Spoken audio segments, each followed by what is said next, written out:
Halo Sobat Bijak, kali ini kita akan membahas 5 kebiasaan diam-diam yang tanpa sadar bisa memperpendek umur Anda.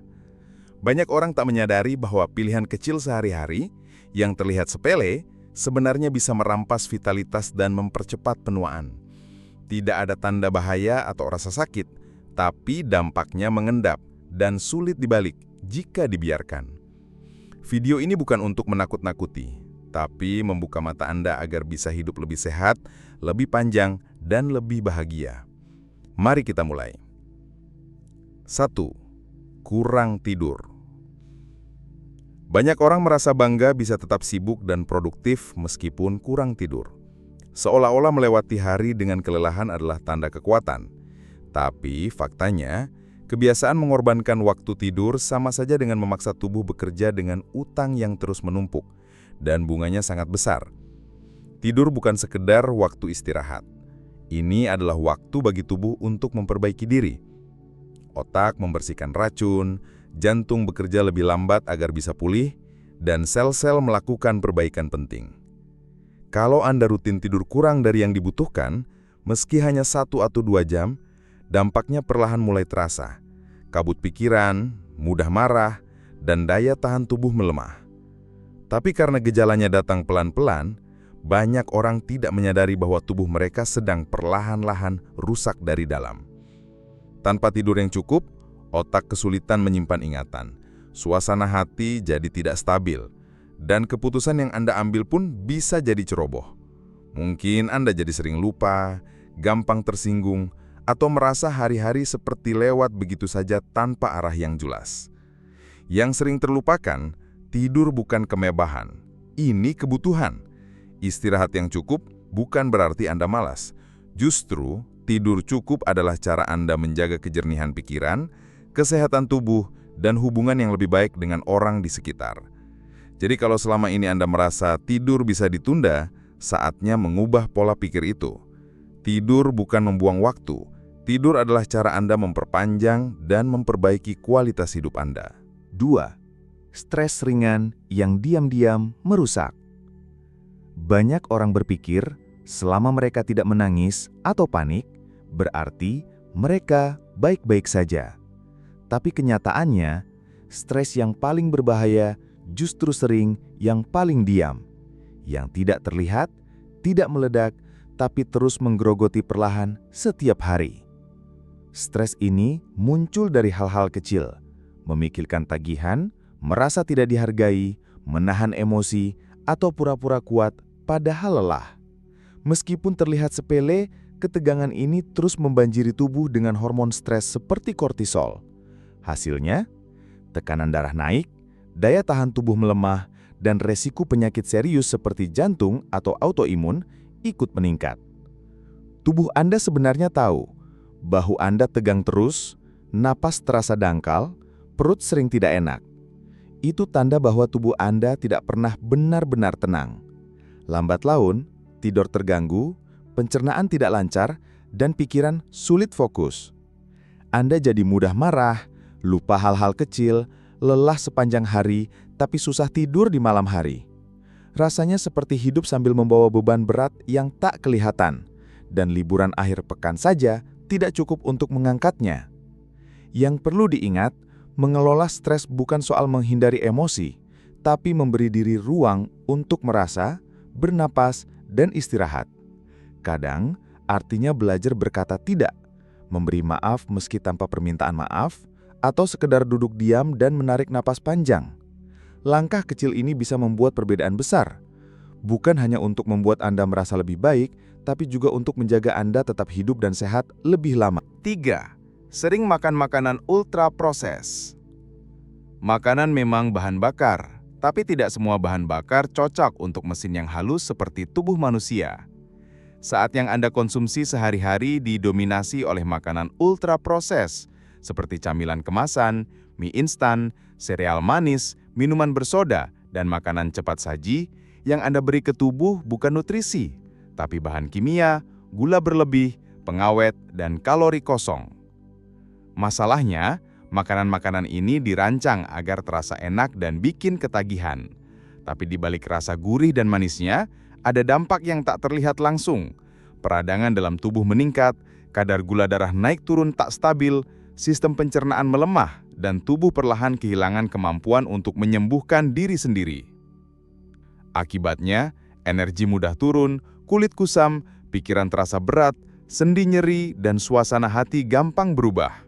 Banyak yang mengira itu semua karena faktor usia, padahal seringkali itu karena tubuh tidak mendapatkan bahan bangunan yang layak untuk merawat dirinya. Yang bikin rumit, makanan ultra proses sangat praktis, mudah didapat, cepat saji, dan murah. Di saat lelah, malas atau tidak semangat memasak, mengambil makanan instan terasa seperti solusi. Tapi jika itu jadi kebiasaan sehari-hari, tubuh akhirnya membayar mahal. Anda seperti menyiram tanaman dengan minuman bersoda dan berharap tetap tumbuh subur. Ada juga sisi emosionalnya. Makanan manis dan gurih sering dikaitkan dengan kenangan indah, rasa nyaman, atau pelarian dari kesepian. Dan itu wajar. Tapi jika makanan jadi pelampiasan rutin, bukan kenikmatan sesekali, maka pelan-pelan kesehatan pun ikut menurun. Berita baiknya, Anda tidak perlu jadi koki profesional untuk makan lebih baik. Cukup mulai dari langkah sederhana. Kurangi makanan dalam kemasan, minum lebih banyak air, tambah sayur segar, dan pilih makanan asli dibanding yang diproses.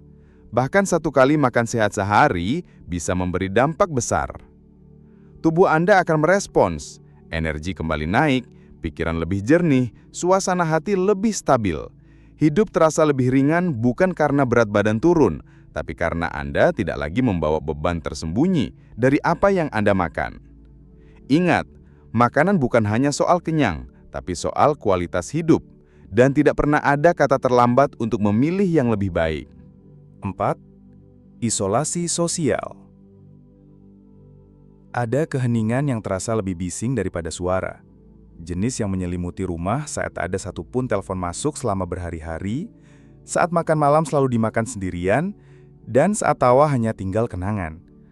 Isolasi sosial bukan hanya soal merasa sepi. Ini seperti perlahan-lahan mencabut kebutuhan dasar manusia akan koneksi dan kehangatan.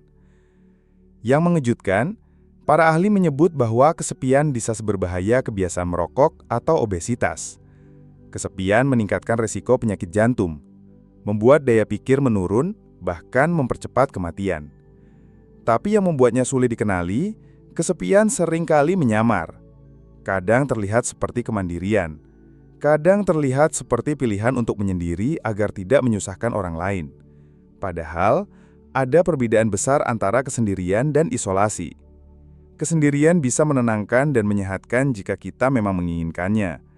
Tapi isolasi muncul saat hubungan mulai hilang, ketika rutinitas makin sepi, dan dunia terasa semakin menyempit. Mungkin anak-anak sudah sibuk dengan kehidupannya sendiri. Mungkin pasangan telah tiada. Mungkin tubuh sudah tak sekuat dulu untuk bepergian. Semua itu bisa dimengerti, tapi dampaknya tetap sama. Tubuh butuh kasih sayang, otak butuh percakapan, dan hati butuh kehadiran orang lain. Ingat, hubungan dengan orang lain adalah bagian dari perawatan diri. Berinteraksi bukan sekedar soal ramai-ramai, tapi tentang merasa dihargai, didengarkan, dan diingat. Satu orang yang peduli bisa membuat hari Anda terasa lebih terang. Jadi jangan ragu untuk mulai membuka diri. Telepon kerabat, kirim pesan ke teman lama, ajak tetangga untuk duduk bersama minum teh, buka ruang kecil untuk koneksi. Karena hati, seperti tubuh, tidak bisa bertahan sendiri terlalu lama. Dan saat ada orang lain di sekitar, luka-luka hidup pun sembuh lebih cepat. 5. Menahan diri. Ini mungkin terdengar sepele, atau bahkan agak lucu. Tapi kebiasaan menahan diri, baik secara fisik maupun emosional, bisa membawa dampak besar pada kesehatan Anda. Banyak orang secara tidak sadar sering menahan buang air kecil. Alasannya macam-macam. Tidak ingin repot, malas ke kamar mandi, atau merasa, nanti saja. Tapi menahan buang air bukanlah kebiasaan kecil yang bisa diabaikan. Dalam jangka panjang, itu memberi tekanan berlebih pada kandung kemih dan ginjal, meningkatkan risiko infeksi saluran kemih, dan bisa melemahkan otot-otot dasar panggul yang sangat penting untuk kontrol tubuh, terutama seiring bertambahnya usia. Namun bukan hanya tubuh yang menanggung beban. Kita juga cenderung menahan perasaan, karena takut menyusahkan, takut terlihat lemah, atau karena kita diajari untuk kuat. Tapi perasaan yang dipendam tidak hilang. Ia menumpuk. Seperti uap dalam panci tertutup, tekanan itu akan mencari jalan keluar dan seringkali muncul dalam bentuk kelelahan, kecemasan, gangguan tidur, nyeri otot, atau masalah pencernaan. Tubuh dan pikiran punya satu kesamaan. Keduanya butuh ruang untuk bernafas. Menahan emosi terus-menerus bisa membuat Anda merasa kaku, terputus, dan cepat lelah meski Anda sendiri tidak tahu alasannya. Bahkan tawa yang ditahan pun bisa membuat Anda merasa kehilangan sesuatu. Jadi, penting untuk mulai memberi izin pada diri sendiri. Pergi ke kamar mandi saat tubuh memberi sinyal. Menangis saat hati terasa penuh. Bicara saat ada yang mengganjal. Tertawa lepas tanpa khawatir terlihat aneh. Itu bukan tanda kelemahan, itu tanda bahwa Anda mendengarkan diri sendiri. Dan justru dari situlah kekuatan sejati muncul. Terkadang yang paling menyembuhkan bukanlah obat atau terapi mahal, tapi momen ketika kita akhirnya berhenti menahan dan mulai membiarkan diri menjadi manusia, penuh rasa dan pantas diberi ruang. Kesimpulannya, kebiasaan kecil yang tampak sepele bisa diam-diam menggerogoti kualitas hidup kita setelah usia 60. Tapi kabar baiknya, belum terlambat untuk berubah. Cukup mulai dari langkah sederhana seperti tidur lebih awal atau menjaga pola makan.